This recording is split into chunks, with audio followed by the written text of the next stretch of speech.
Who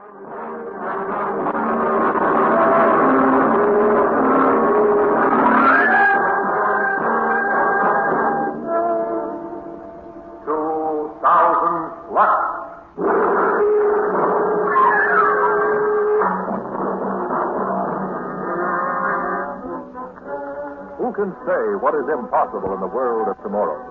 Let us go into the future, into the years beyond 2000 AD. Science fiction adventures in the world of tomorrow. 2000 plus.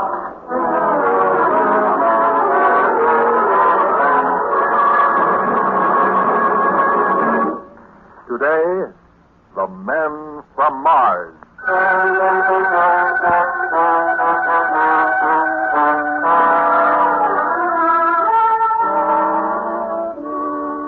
The 16th of May in the year of 2000 plus 40 started off as a perfectly ordinary day. The school bus on the jet number 4 had picked up Mickey and Dink as usual, had whizzed them off to another tussle with higher education. The class in elementary operation of mathematical calculators, plus the class in early history of the first atomic era from 1938 to 1972, plus the warm spring weather, had the two boys in a dreamy, lazy mood by the time 1000 found them in the free research period in the school library. It was the voice on the intramural audio box that brought them out of their doldrums with a sharp snap. Take notes for a contemporary incident course. The International League of Planetary Scientists has just issued a statement that an exploratory expedition to Mars is very likely at some time in the near future. Professor H.D. White, presiding chairman of the League, has made public a statement that the existence of intelligent life on Mars in a form more or less like our own is highly probable. That is all until 1200 recap. Thank you. I guess you heard that, didn't you, Dink? Huh? I said, I guess you heard that. Yeah. Yeah, I did, Mickey. Terrific, huh? I wish you'd please keep your voice down, Dink Sexton.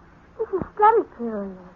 Take a rocket, Maybelle. And besides, there's nothing so terrific about that report. We all know they've been contemplating a trip to Mars in the near future for 150 years. What kind of a near future is 150 years? Oh, it's easy enough to sit back and be content. People like you laughed at Christopher Columbus. Who was Christopher Columbus? You sure don't know your history. Christopher Columbus was the name of the first rocket ship to get to the moon way back in 1980. And people like you say they'd never do that. The moon's real close. Oh, I'm in no hurry to get Mars explored. No, Maybelle? Why not? Oh, I know what she means, Dink. They could be pretty scary, those Martians.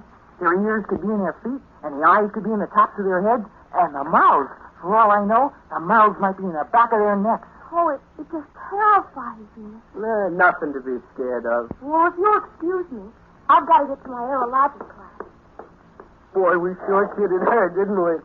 Oh, I wasn't kidding, Dink. Did you think I was kidding? Sure, I thought you were. Huh? You weren't kidding? No, I'd like to go to Mars. As a matter of fact, I'd like to go before the expedition does. I'd like to get there first. For what? For what? Wouldn't you like to be a hero, Dink? Wouldn't you like to go down in history? Yeah, I guess so, Mickey. I'm just as glad, though, that there isn't anything we can do about it. Who says there isn't anything we can do about it? But we couldn't go to Mars, Mickey. Why not? Well, we haven't got a spaceship. We could get one. Huh? Here. Look at this in today's facsimile paper. Bargains, values, miracles. Don't buy a second-hand spaceship until you see Tillman's terrific values.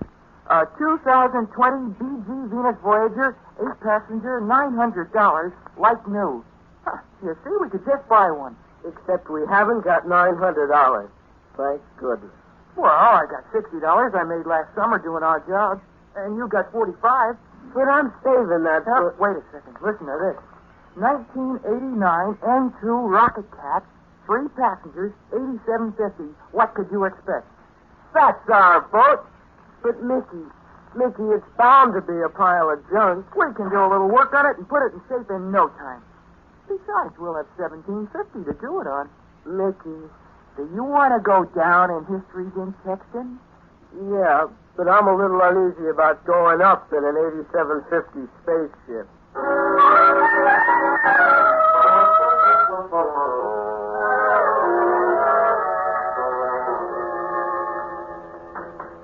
I never thought we'd get the old crate home.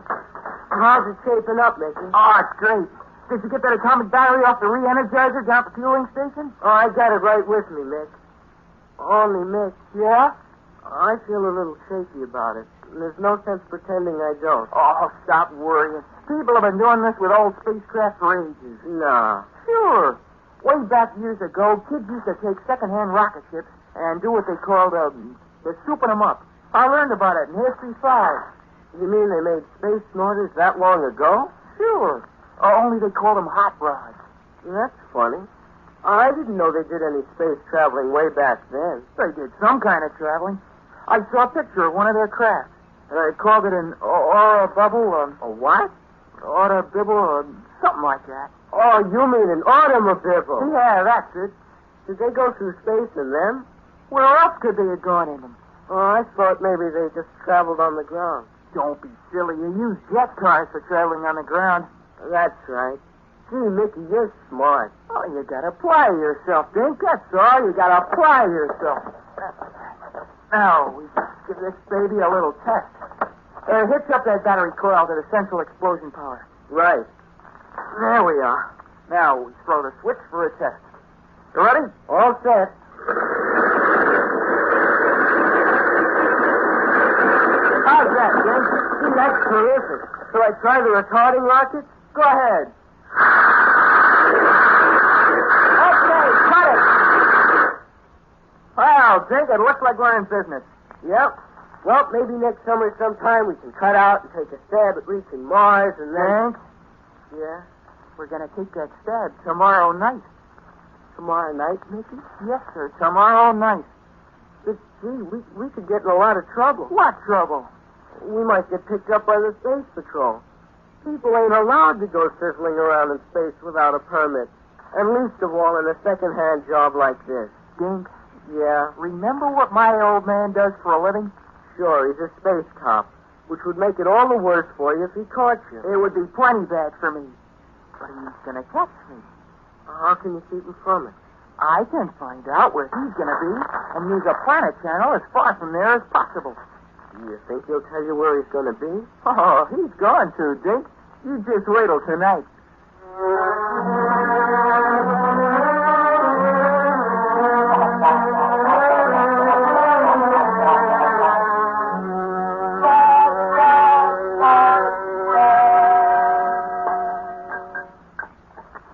I swear they'll put anything in the facsimile paper. You're right, Pop. Anything to take up room.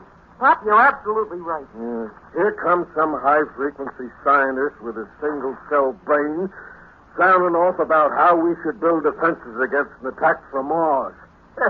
What a knock-noodle. Always with the planets. Planets. Planets. You're right, Pop. Yeah, they're all alike. Bunch of dreamers with loose bolts in their turrets. Planet travel, planet war, planet exploring. So you hear these days, planets. You sure are right, Pop. Yep. Hey, how come I'm so right about everything tonight? Oh, well, I don't know, Pop. I just happen to agree with you. Uh-huh. Well, stop agreeing with me and eat your eggplant. You mean my eggplant? I mean, leave me alone so I can read my paper. Hey, Dad, Hmm? those scientists think they know everything, don't they? Hmm. Now, you take Professor Leary at school, the one who teaches us astronomy. Hmm. He's supposed to be the last word on how the interplanetary area is operated. And he says that the Space Patrol covers Celestial Channel 7 every night in the week. Huh? That's what he said, Oh, Professor Leary. what a wiseacre. It just so happens we don't touch Channel 7 but once a week. On Sunday night, sir, right? No, Tuesday night. You'd think a professor of astronomy would know better than that. I guess he had his dates mixed. If a person don't know, they ought to ask. That's the way I figure, Pop. That's just the way I figure.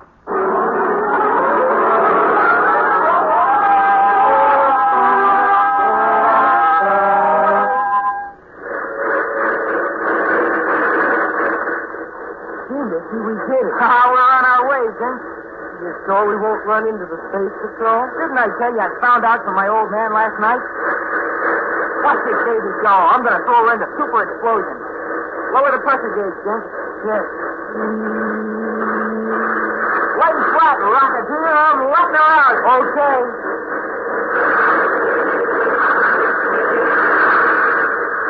Oh, man, what a book. She'll pass anything on the channels any day in the week. Is that top speed? Are you kidding? I haven't even touched the auxiliary charges. Well, let's have it wide open.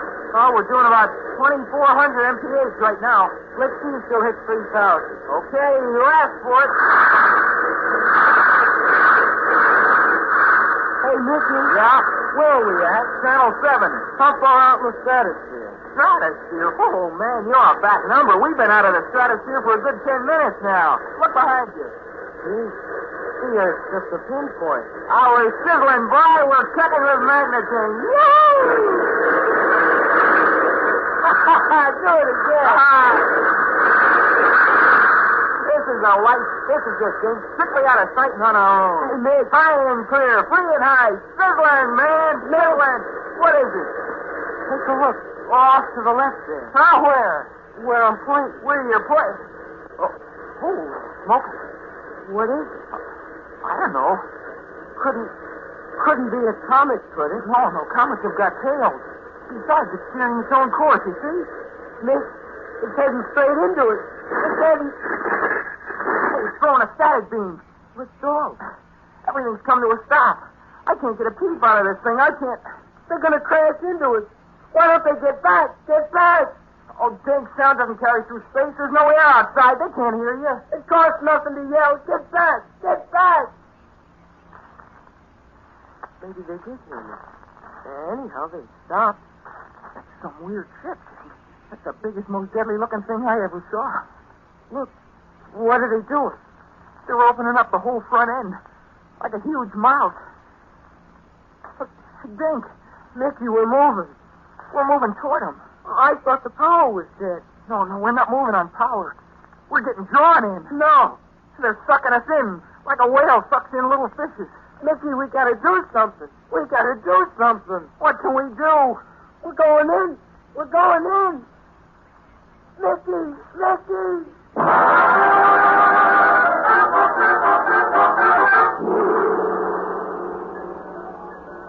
Where are you, Dink? Over here by the control panel. Oh, I can't see his name. Can you? Black is the inside of a vacuum. I don't understand this thing. I don't want to understand it. I'll settle for just getting out of it. Well, we're swallowed up. What kind of a crash is this? It's like something from... What's the matter? Found a paper last night about it. About what? About how we could be attacked by them. By who? The Martians.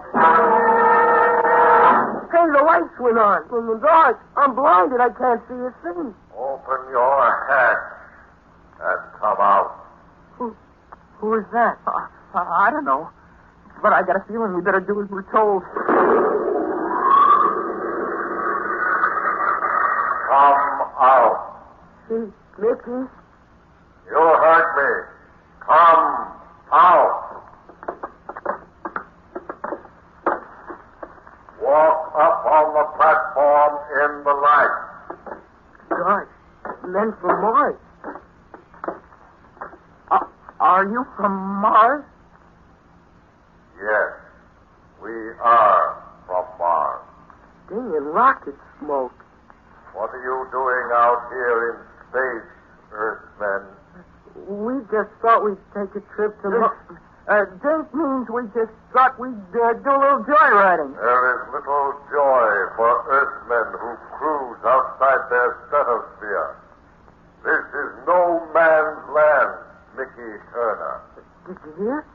He knows your name. We know everything, Dink, Texas. Jeepers. We are smart. We are very smart. Our brains are 10 times the size of any man's on Earth.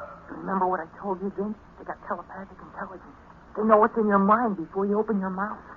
Nick, if that's what they're like, the Earth is sunk. The Earth is sunk, boys. We have come to observe your planet before the Martian expeditionary forces strike. It is too bad you had to cross our path. Well, what are you going to do to us? Wait. Uh-oh. You're going to kill us. I'll bet you my new spacesuit. What do I need with a new spacesuit if they're going to kill us? Oh, Mick, we never should have started this. Now get hold of yourself, Dink. Don't let maximum panic anxiety create superego tension. Who's letting maximum panic anxiety create superego tension? Whatever happens, we only tried to make ourselves a place in history, Dink. I wish I had a place at home under the bed. Ma'am. Hey, yes, Mr. Martian, Your Honor, sir? We have come to a decision. Yes, sir? You are too insignificant for us to kill, too unimportant, too puny and worthless and stupid. Gee, thank you, sir. That's the nicest thing anybody ever said to us. This time we are going to let you go. But if we ever lay eyes on you again, if, for instance, we observe you tomorrow night trespassing in this channel, we shall destroy you. We'll be good, sir. You had better, or else we shall disintegrate you and use your energy to feed our rocket power. Oh, no, sir. Please, sir. Then watch your step. Now get back in that obsolete spaceship of yours and close the hatch. Yes, sir. Come on, Dink. Hurry up. Come on, quick before they think it over. Close the hatch, Dink.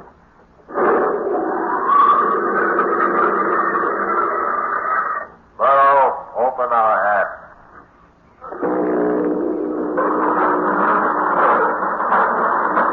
Get down on your stomach. We will now blast you from our projector boat and send you back where you came from. Projecto boat.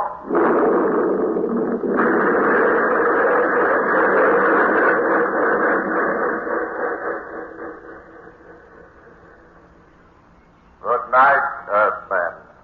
Pleasant dreams.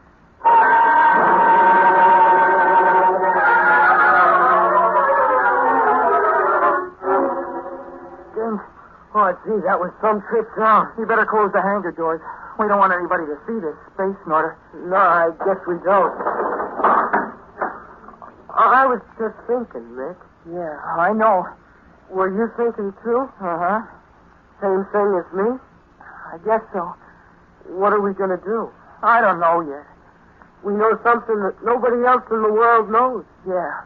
We know they're up there. We know they're getting ready to smash us to smithereens. I wish we'd have stayed home. But we didn't. And now we got to face the facts, Dink. I hate facts, don't you, Mick? I never thought of it that way exactly, but I guess I do.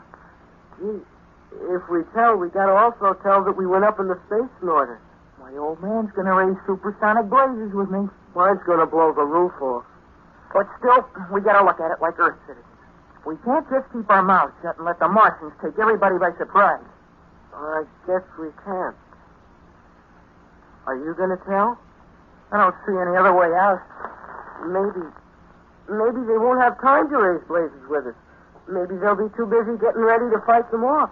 Maybe so. But somehow or other, I think my old man will find time.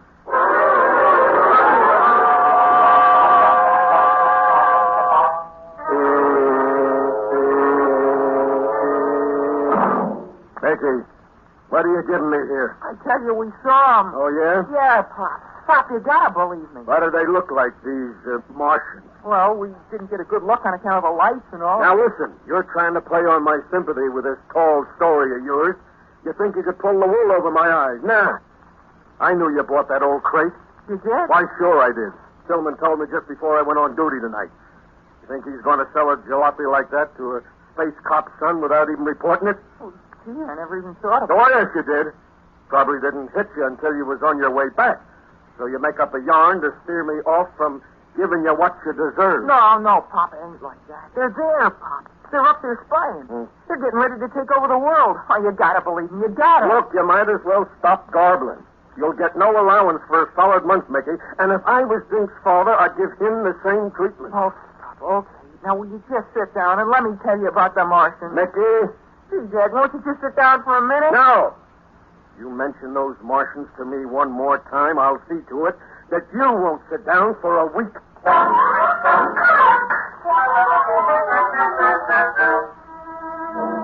But police chief, then I tell you they stopped us. They told us what they got in mind. Uh-huh. Well, now, look, Mitch, You don't believe me, do you? You, want an honest answer? No, I just want somebody to do something.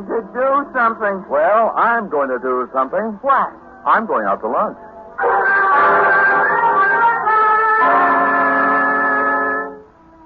But, Professor Leary, nobody will listen to me. Of course I understand, boy. They were there. We talked to them. They told us. I'm sure you believe it implicitly, Mickey. Huh? This is a fairly commonplace symptom of the imaginative brain. You and Dink were all prepared to see Martians in Channel 7, and so you just projected them. Professor... This can happen to the best of minds, and I'm sure yours is perfectly sound and healthy. Where are you going? I'm getting out of here while I've still got a mind left at all.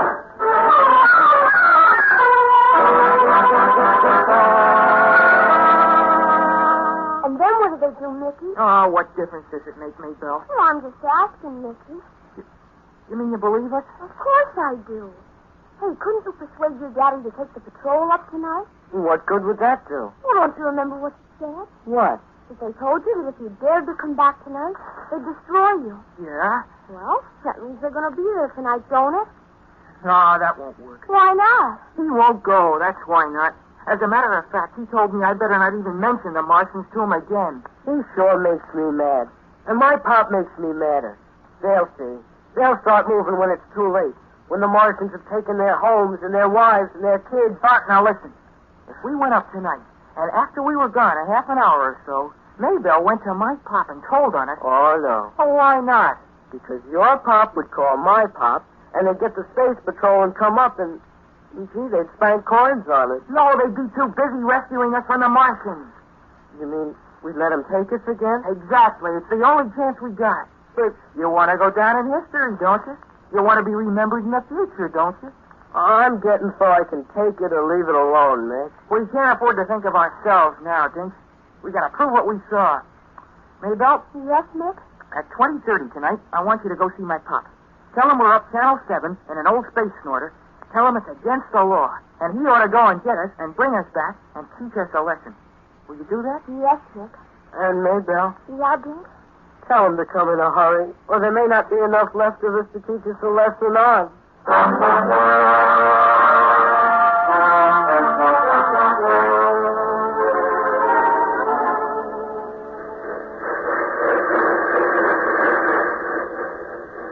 How far up are we, Dink? Just about where we saw him last night, Dink. Oh, gee. Oh, gee. Listen, do you hear a knock in the motor? That's not a knock in the motor. That's a knock in my knees. Oh, you gotta be brave, Dink. You gotta realize that we gotta save the world. That's what I keep telling my knees, but they won't listen. Mick, they threw the static beam again. We stopped. Look, to the left. Here they come. Here they come, Dink. They've seen us. Mickey? Yeah. They're opening up, Dink. We're gone in. We're gone in.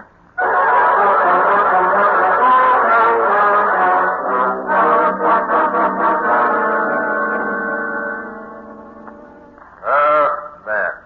Oh, I wish we'd taken our money and bought a vacant lot. For what? We could have dug a hole and pulled the ground in after it. So you have come back, huh? We shall give you a welcome you won't soon forget. Open your hat and come out.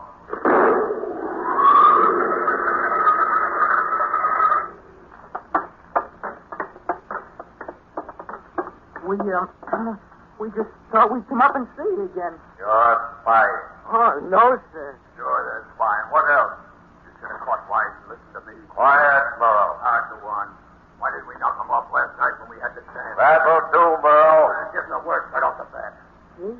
Oh, I never thought men from Mars talked like that. Burrow happens to come from South Mars. From South Mars is a place I wouldn't want to be. You don't have to worry, Earthmen. You'll never be anywhere again. What? You're going to spend the rest of your lives nowhere. Please, mister. What do you mean? I mean, we're going to wreck your rocket power and then shoot you out into space. And you'll just hang up there from here on out. No. What's the matter? You'll like it. It'll be very quiet. Oh, I want my pop. You won't see your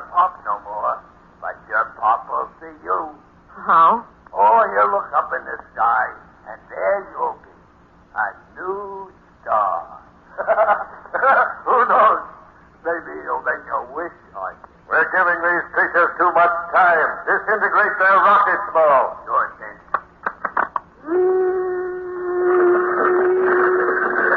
Nick, they're smashing our power. Your power is smashed. All right, Burrow. We'll open our hatch and then give them a projector pulse. Aim them away from Earth, out into nowhere, where they can stay for the rest of their lives, for the rest of eternity. That's Rocky. What's that? Something's loose with the audio mark. Who's got our wavelength? Turn up the speaker. Let's see. Chief of Police Weldon, following spaceship in Channel 7. Help and galvanizer. They spotted us. Do not attempt any movement of any kind. We have you surrounded on a 10,000-mile radius. Cut your power before we smash it with the multiplex charges. We will board you in 90 seconds. Check out.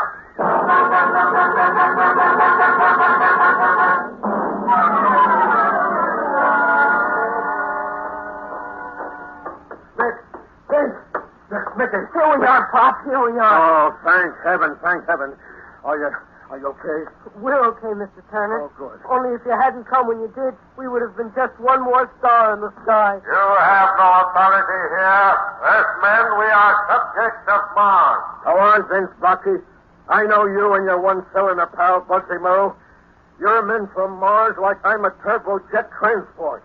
You're hijackers laying out here on this planetary route, waiting to knock off a few uranium cargo ships as they come back from the lunar mines. There must be some mistake. I told you to knock off those brats when nothing was good. Just because you knew one was a space cop son and the other kid was his pal. You're mighty lucky he didn't listen to you, Morrow. As it is, you're in for plenty of trouble. But if you'd have touched one of these kids, you'd have had to land out from Mars and stay there. Everything all right, Officer Turner? Right, Chief. Nothing left to do but commandeer these rats and their spaceship.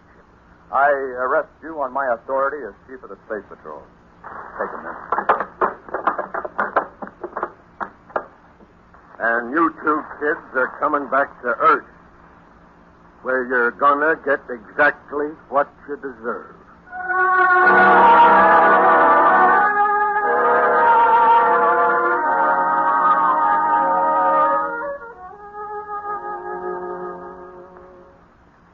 And here's a chocolate pie, Nick. Half for you and half for Jake. Gee, thanks. Only hurry up and eat it before the torchlight parade begins.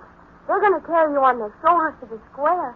And the mayor's going to make a speech, and, oh, it's going to be wonderful. Gee, it sure is great. I didn't expect anything like this. Terrific, huh, Mick? I said terrific, huh? Oh, I don't know. What's the matter with you? Well, after all, what we started out to do was to go to Mars. I guess you forgot that. Yeah, I know, Mick. It turned out okay, I guess. But what we did won't get us a place in history. We still ain't gonna be nobody to generations to come. But this chocolate pie tastes awful good to the generation that's already here.